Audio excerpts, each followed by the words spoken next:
President Biden just had his summit for democracy last week, and Uriel Epshtein is the executive director of the Renew Democracy Initiative, chaired by Garry Kasparov, and which works to strengthen democratic principles against mounting threats against the world. So Uriel, I thank you for joining us. I wanted to talk to you about that and lots more, but thank you for joining us. Of course, thank you, Jonathan, for having me. So going into the Summit for Democracy, President Biden's initiative of his own, your organization had some concerns. Can you flesh out what those concerns were? Explain that. Yeah, so, well, first, let me perhaps really quickly just introduce our organization in case I imagine a number of viewers probably aren't familiar. So the Renew Democracy Initiative, RDI, was founded after the 2016 election, demonstrated that the relevant divide was no longer left versus right in our view, but rather between those who wanted to fix the system and those who wanted to blow stuff up. So we brought together a super diverse group of folks from left and right, ranging from, as you mentioned, former world chess champion Garry Kasparov to Senator Heidi Heitkamp and Lieutenant Colonel Alex Vindman, who is a key witness in the first impeachment hearings. And our mission essentially is to defend and promote the values and institutions that have already made the world great, and that unfortunately are very much under assault, not just in the US, but around the world. And so that's actually why this summit is so very important, because it's an opportunity for free countries to finally stand up and challenge this rise in authoritarianism that's happening all over the place. And the key concerns that we had essentially were twofold. So first, this was a relatively technical concern, but it's who is going to be at this conference. And on that note, I've actually been somewhat impressed. So it was clear that the White House, and the State Department had a certain level of care, took a certain level of care when they chose which countries were going to attend. And so the fact that China and Turkey were excluded, but Taiwan was included, is actually something that's really important, and it sends, I think, an important message. But the other thing, and this is my single biggest concern with this conference, is whether it's going to be primarily talk about how great democracy is in the abstract, or whether it will actually lead to the creation of a mechanism that will allow free countries around the world to cooperate with each other. I mean, it's honestly just incredible to me. It's really hard to believe that right now there does not exist an institution, an international institution that allows free countries to work together without being thwarted by authoritarian regimes. So whether that's the UN, in which of course, you have Venezuela and Cuba sitting on the Human Rights Council, or that's even NATO now, which is one obviously has Turkey as a member, which I think can hardly be classified as a democracy. But more importantly, NATO is primarily a military alliance. So that's not, so it has other challenges associated with that. So what I really hope comes from this summit is ultimately an ability for free countries to get together and, without authoritarian regimes getting in the way, being able to cooperate and get things done in defense of freedom and democracy. So you referenced, and I was referring to the rise of authoritarianism around the world, including here at home. What exactly are we supposed, if we're going to solve it, right? If we're going to solve that, we need to understand how it arose. So what do we attribute that to? Do we attribute it to Trump? Do we attribute it to Putin? Or is it something that happens more organically if you're not vigilant?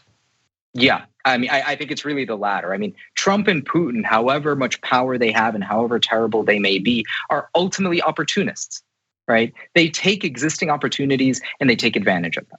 And the fact is that ever since the Soviet Union fell, in 1991, so many people assumed that history had ended, democracy had won, and that was it. It was the end of the conversation. I believe one of your advisors wrote a book saying that history had ended. Well, Francis Fukuyama is a friend, and he's a great guy. He is not on our advisory board. I should be clear.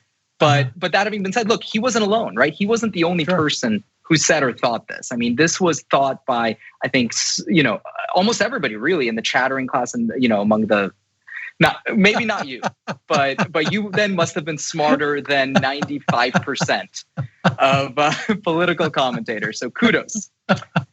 You're handling this interview very well so far. Well, I like to think that flattery can get me anywhere. But most importantly, right. So people thought that essentially history had ended, democracy had won, authoritarianism had lost. But of course, that's not how things work, right? Evil doesn't die. It might remain, buried under the rubble of the Berlin Wall for a while, but ultimately it'll arise again. And of course, that's what happened, because when we assumed that history had ended and that we'd won, we essentially stopped making a case for liberal democracy. We stopped talking about how important these values of freedom and liberalism were to the world. And instead, we focused on, understandably to some extent, on the incredible economic prosperity that resulted in the 15, 17 years up until 2008. And that led this pretty significant hole. Basically, a lot of people heard that democracy was good insofar as it promoted economic prosperity. So as soon as that economic prosperity stopped, right? As soon as we had a recession, as soon as people started losing their jobs, which was inevitable, right? Because things aren't always going to be going well, they started losing trust in democracy itself. And that happened in Russia. In the 1990s, Russia, there was some talk of whether or not Russia would ultimately join NATO. And of course, that never came to pass. But what happened in the 90s was just an incredible economic depression.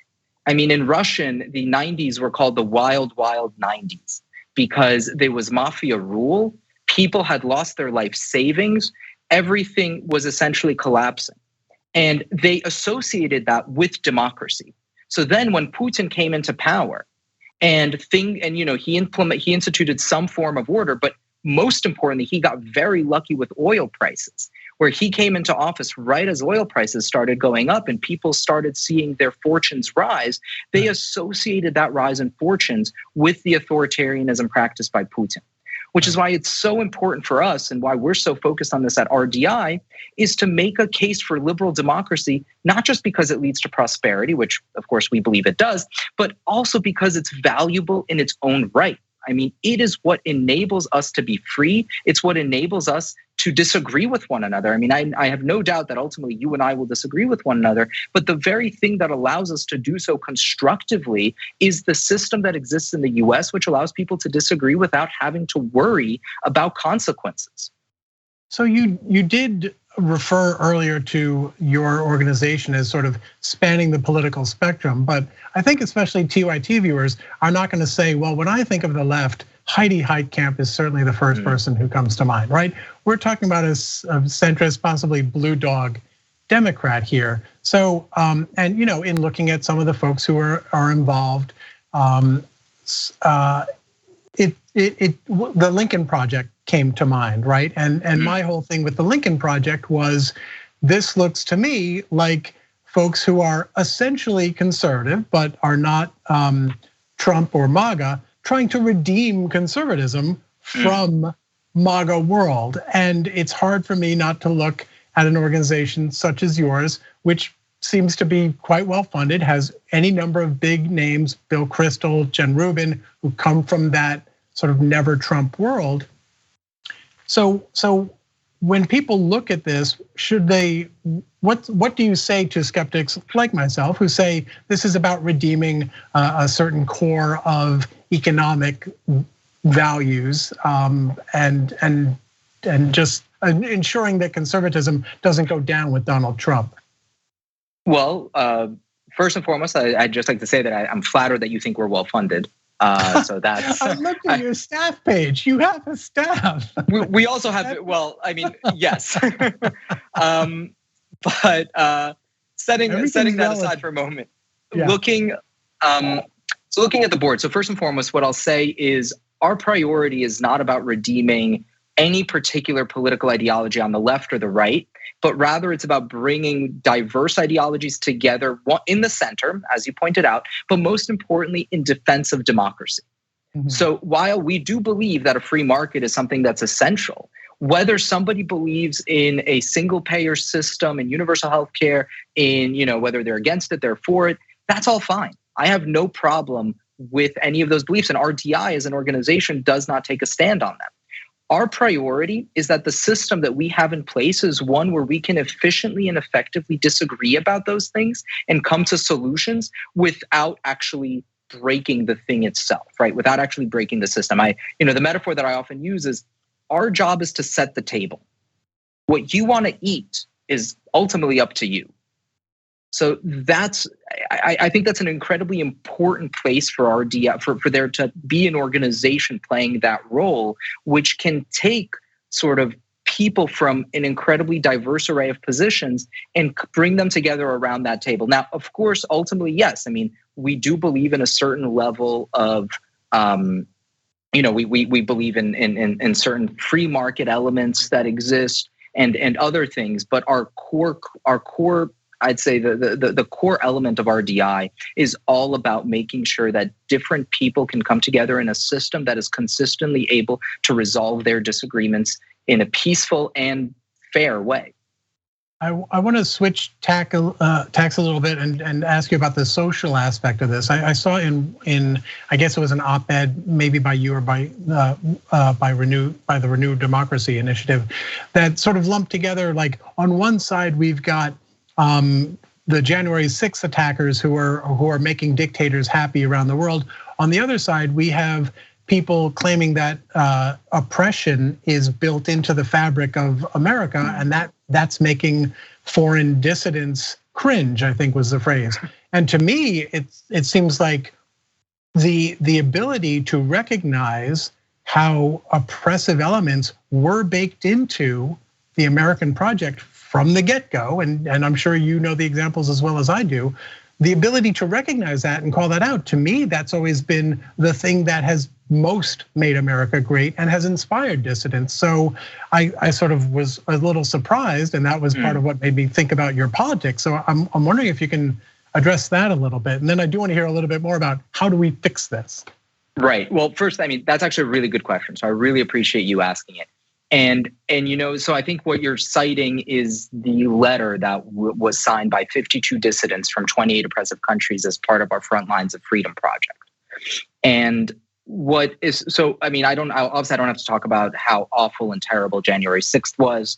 I'm sure all of your viewers will agree with me on that point. Now, the other point I also think is important because yes, America is flawed. I think there are very significant flaws in the US as there are with any country, any individual, whether free or unfree. But I also think it's really important for us to sort of to put those things into context. So, we were talking about this a little bit before the show, but my dad was born in the Soviet Union in 1936 under Joseph Stalin, right? So, I grew up on these stories of how terrible communism was, but also about how looking to the US gave so many Russian dissidents, especially Jews, hope. Yeah. There's this, my dad would share this story about how in 1953, he was almost arrested because upon hearing of Stalin's death, he didn't cry quickly enough. Right? And that was enough to almost arrest him.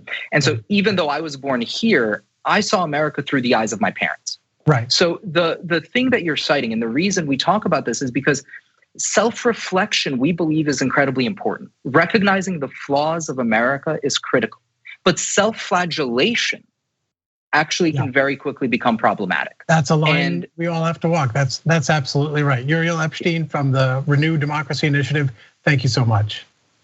Thank you. Thanks for watching The Young Turks. Really appreciate it. Another way to show support is through YouTube memberships.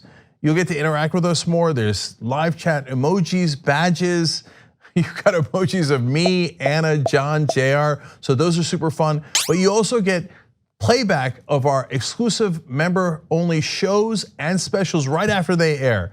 So all of that, all you gotta do is click that join button right underneath the video. Thank you.